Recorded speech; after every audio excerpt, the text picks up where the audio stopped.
What's up, everybody? It's the homie Truth Teller, the street reporter, and a lot of people always say truth. When you get a chance, can you get one of them legends on your platform? One of the people who helped pioneer in the drill culture. In my opinion, I think I hit that on the head. Now, for the people who must have been under that rock and don't really know what's going on right now, this a classic moment. How you doing, bro? Good, man, as always, bro. How you been, man? Man, I'm good, bro. Now, for the people who don't know what's going on, you'll let them know exactly what your name is and where you're from, legend. All right, man. Yeah, if everybody doesn't know, my name on YouTube now is Windy City Report. New page. I put the words new page after it. I've been off of YouTube for about the last 9 months. My old channel was called Windy City Report. That channel is still up, but I don't have that channel anymore. Last year, I actually got locked up. And when I got locked up, I gave that channel to the pastor on O Block. His name is Corey Brooks. Shout out to Corey Brooks, man. He's doing a lot of good work. He's the one that was trying to get the BDs and the GDs to have a truce down there. And I think he got it one time, but it fell apart. He keeps on trying down there. He's trying to get a community center built down there. He's been on the news. So I reached out to a couple people to take the channel when I got locked up. And he was the first one to contact me back, man. So he's had the channel. He hasn't done anything with it yet, but I don't have that channel anymore. So my new channel is called Windy City Report. And then I put the words new page after it. Okay. And if you can drop that link in the description. Most definitely. Cool? All right, man. Yeah. And so, yeah, it's got about 10,000 something subscribers on there now. It actually used to be the channel of Chicago Writer. I don't know if you guys know who he is. I remember that channel, Chicago Writer. Right. Yeah, he was a dude that used to drive through and walk through neighborhoods. He did all the walkthroughs. Yeah, he showed a lot of love, man, and let me have that channel straight up. And so I've been using his page, but I kind of like transformed it, into like my page. So I got about 20 videos up there now. We got about 10,000 subs. Most of those he had already, but I picked up about another 1,000 since I took it. And yeah, I'm uploading, not the stuff I was doing in the early days, but the stuff I started to do later, man. Just like the regular news, not the snitching stuff, man. Right. So that's where it's at right now, bro. Right. That's dope. That's the Corey Brooks that be on the roofs getting money to help the community and shit like that. The rooftop pastor, yeah. That's dope. Yeah. Before we jump right into this, the Windy City Report, I kind of want to rewind a little bit. Chicago World News. Bro, there's once upon a time that name was, it was very, very strong in the city of Chicago. Good or bad, Behind the scenes, the shit we ain't see behind the camera. You caught a lot of trouble for that kind of shit, then. Definitely, man. Yeah, definitely, bro. It was guys looking for me to kill me. You know what I'm saying? I barely got away a few times, man, and put a lot of dirt on a lot of guys' names that, that stuff should have been left in the streets. But some of that information was wrong, and I've like spoken on that and owned up to that. A lot of that was like rumors that I was getting from some shorties, some women, some people in the community. Nothing against shorties or women, props to them. Even some guys like, giving me rumors, and I would check the stuff out like I could, but sometimes like the word on the street is wrong. I mean, sometimes you can get things from 2-3 guys from the neighborhood, especially like high school age students and stuff, and these rumors start because, like, for example, they'll be showing, like, a gang will be showing like a lot of love to one particular guy after somebody from the ops dies. Right. And so the kids just conclude that that's because he did it. You know what I'm saying? When it's not because he really did it. It's just because, like, he knew the guy or some other reason, bro. So they just jump to that conclusion, and then they would tell me, yeah, he's the one that did it. And then I would just, be so thirsty because, like, that all the views I was getting was going to my head. Right. So I would just hurry up and put it on YouTube, and then it would put dirt on the person's name. And then what happened was, like, I know I've talked to the families of a lot of these guys personally, the moms, the cousins, like a lot of the guys that I've covered in my videos. They reached out to me. Sometimes I reached out to them, and some of them, some of these guys I just like knew they're big homies from just living here anyway. So, like, speaking to their families and just hearing their moms cry, on the phone to me, and like talking to me about all the pain they've been through and everything people are saying about them on the internet, and how bad of a mother she is and all that kind of stuff. Just listening to their families and reflecting on that, how that affected their legacy after they died. It made me stop, bro. And you already know, like, the main one. I'm not gonna say any names, but like, it was a few guys in particular that I developed like a relationship with and talked things out after a while. And when they died, speaking to everybody that knew them, and just yeah, man, I couldn't do it no more, man. You know, it was the emotional part. It really wasn't like the part that was dangerous, because the way I looked at it, like, that's going to keep going anyways. Like, guys aren't going to forgive and forget. Right. So I was like, once I'm crossed that line, it's too late. So I didn't quit because of that. Some people say that online, like I quit because of the risk. I knew the risk was going to be there regardless once I actually made that move. Right. So yeah, it was just the families of the people talking to me, man. That was basically the whole thing. Right. I totally get that. While we on that, you know, you said something I think dope. The views got to your head. Exactly, man. That's being honest. Shit like that can spike you up a little bit when you're running that fast and people noticing it. Exactly. What I noticed though, you know, with your YouTube channel, you had a lot of classic videos, but it's a few videos that still stand out to this day. The top killer video. Those videos is a regret, ain't it?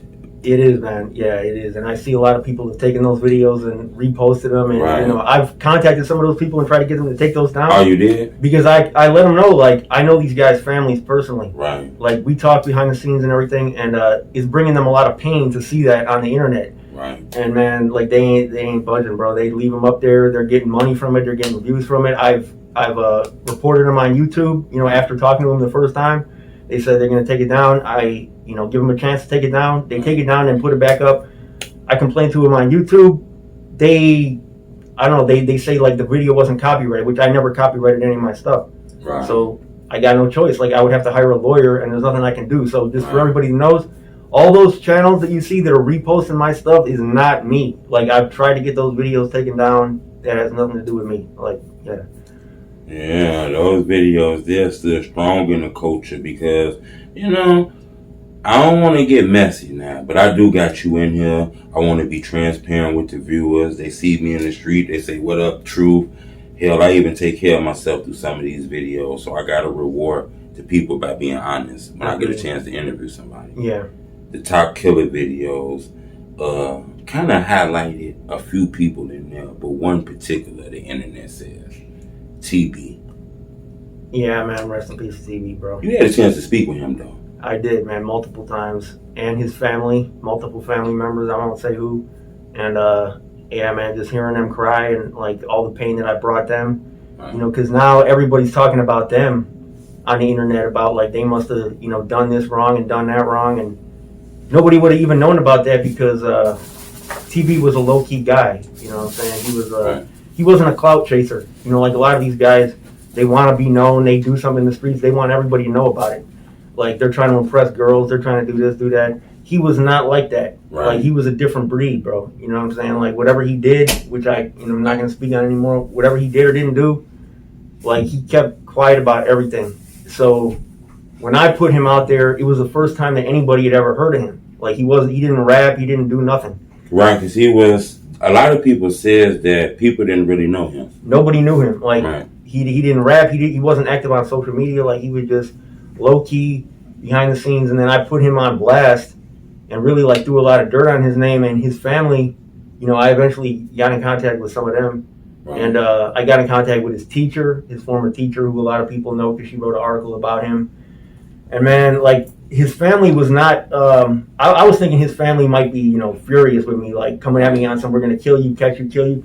His family, I can see why he turned out, like, polite the way he did, because his family is the same way, bro. They're all super nice. They all got good hearts, you know. So it just made me feel even worse, bro, that I put all that out there, you know. So I just, yeah, that was what made me, like, straight up just quit the first time when I heard he got killed, man. Like, one of my sources, right. who was one of my main sources, the source that first told me about TB, I saw the homicide report. I think it might have been on Spot News or something like that. Mm. So I contacted him because I saw the location, and I'm like, you know who got killed over there? And he said, yeah, it was TB. Mm. Bro, when he said that, I still remember to this day, bro, like how that threw me back. I almost had a straight heart attack, man. I was like, I kept on asking him again and again. I'm like, you got to be wrong. I kept on checking with everybody. I'm like, please tell me this is wrong. Please tell me this is wrong.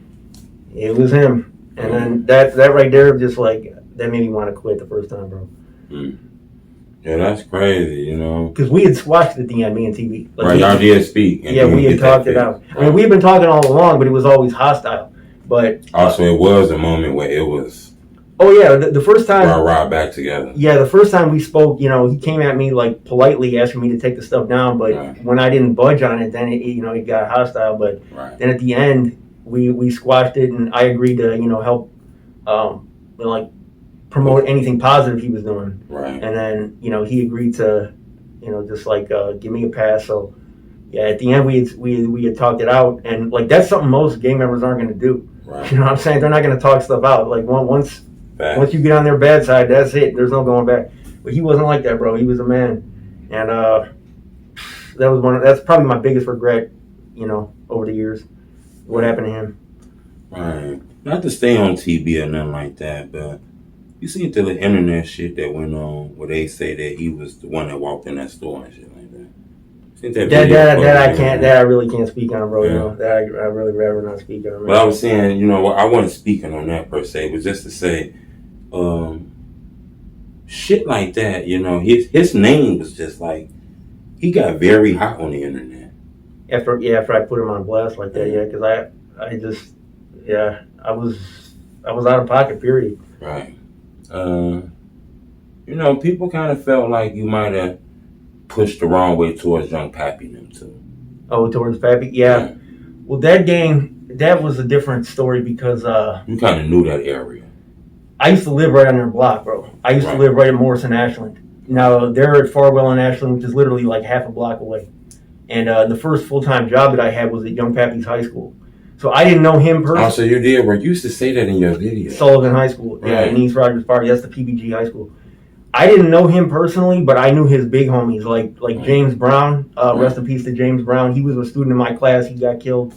Like that neighborhood, like everybody from Howard Street, Morse, like the older guys that were maybe about like probably, I would say 5 to 10 years older than Pappy. Those were the guys I was more like in tune with. Right. More of the Loke City guys than the PBG guys, because I don't know, I just knew more of them. But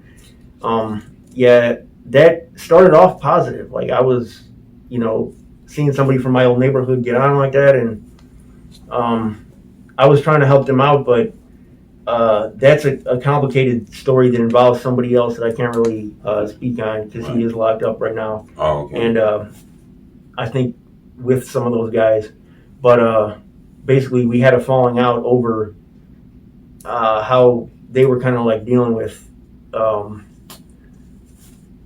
I don't want to say too much, but one thing I do want to say, shout out to YoungPappy's mom and to his sister and brother, because they could have got on that with me too and actually given up my location a few times, and they didn't do that.